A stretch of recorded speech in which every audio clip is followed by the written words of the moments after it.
Welcome back friends, جڑواں drama episode 40 کے review کے ساتھ حاضر ہیں۔ جیسا کہ ہم نے آپ کو کل بتایا تھا کہ سارا یعنی زارا ضد کر کے مظہر کو منا کر عادل کے ساتھ حیدرآباد کے لیے جاتی ہے۔ فرحت تو مخالفت بھی کرتی ہے تاکہ مظہر جا کے ان لوگوں سے ملے۔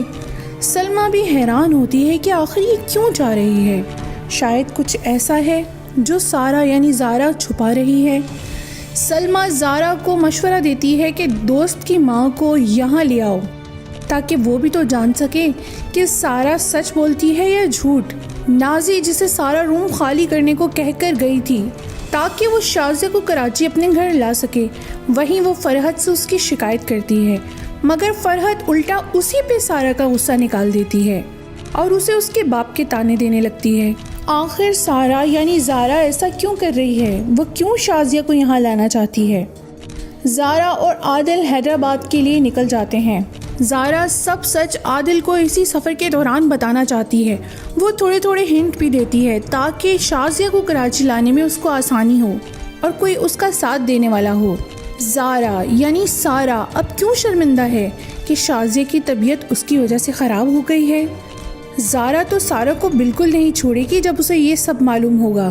جہاں سارا کو عادل کے آنے کی خوشی ہے، وہاں وہ یہ تو جانتی ہی نہیں کہ اب عادل اس کا نہیں۔ اب تو زارا عادل کو پسند کرنے لگی ہے۔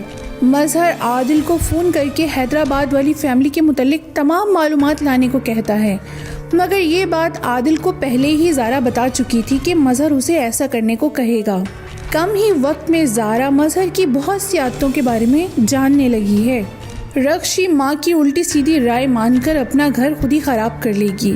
فرحت اسے ہر وقت ساس کے خلاف بھڑکانے میں دل و جان سے لگی رہتی ہے، اور دوسری طرف منور ایک نمبر کا لوفر انسان، وہ رکشی سے اور دوسری لڑکیوں سے صرف دولت اور تحفے ہتھیانے کے چکروں میں لگا ہے۔ امیر لڑکیوں سے دوستیاں ہی اس کا مقصد ہے۔ فرحت کا زور جب کسی پہ نہیں چل رہا تو وہ سلمیٰ کو دھمکانے لگتی ہے کہ وہ مظہر کو اس کا سچ بتا دے گی، مگر سلمیٰ بھی کیا خوب جواب دیتی ہے کہ اسے مجھ سے نہیں، سارا سے ڈرنا چاہیے، سارا سے گھبرانا چاہیے، کیونکہ وہ مظہر کی بیٹی ہے، اور اگر وہ اپنی ماں کا بدلہ لینے پر آئی تو وہ فرحت کے ساتھ کیا کر سکتی ہے۔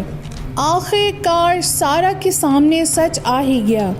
وہ اپنے بھائی کی تصویر شازیہ کے ساتھ دیکھ کر کچھ دیر تو سکتے میں رہ گئی۔ نانا میاں سے قاسم کے بارے میں جان کر سارا کو بہت شوق لگا۔ ڈرامہ اب بہت مزیدار موڑ پر آ گیا ہے۔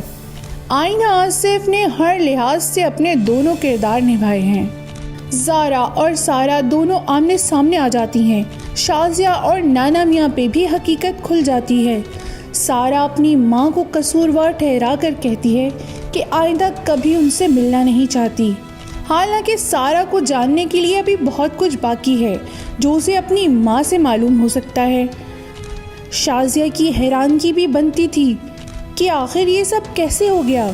سارا کو زارا روکتی ہے کہ مما بے قصور ہیں، وہ یہ سب سچ نہیں جانتی تھیں، تم واپس مت جاؤ۔ نانا میاں بھی فرحت کا جھوٹ بتاتے ہیں کہ اس نے تو ٹوئنز کا بتایا ہی نہیں تھا، اور مظہر کے ڈر سے انہوں نے شازیہ کی خودکشی کا جھوٹ بولا۔ نانا میاں بھی سارا کو روکنے کی کوشش کرتے ہیں، مگر سارا ہے کہ کسی کی سننے کو تیار ہی نہیں۔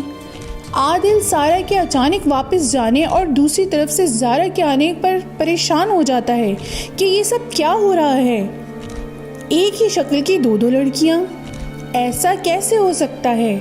وہ سوچ میں پڑ جاتا ہے۔ نانا میاں بیٹی کو تسلی دیتے ہیں۔ کیا نانا میاں صورتحال کو سنبھال سکیں گے یا مظہر تک تمام معاملات پہنچ جائیں گے؟ یہاں مظہر سارا کے لیے پریشان ہوتا ہے اور سوچتا ہے کہ کیوں ہی اکیلے جانے دیا۔ واہ کیا ایپیسوڈ تھی۔ نیکسٹ ایپیسوڈ میں سارا کو سب منانے کی کوشش کریں گے۔ دیکھنا ہوگا کہ وہ کیا کرے گی۔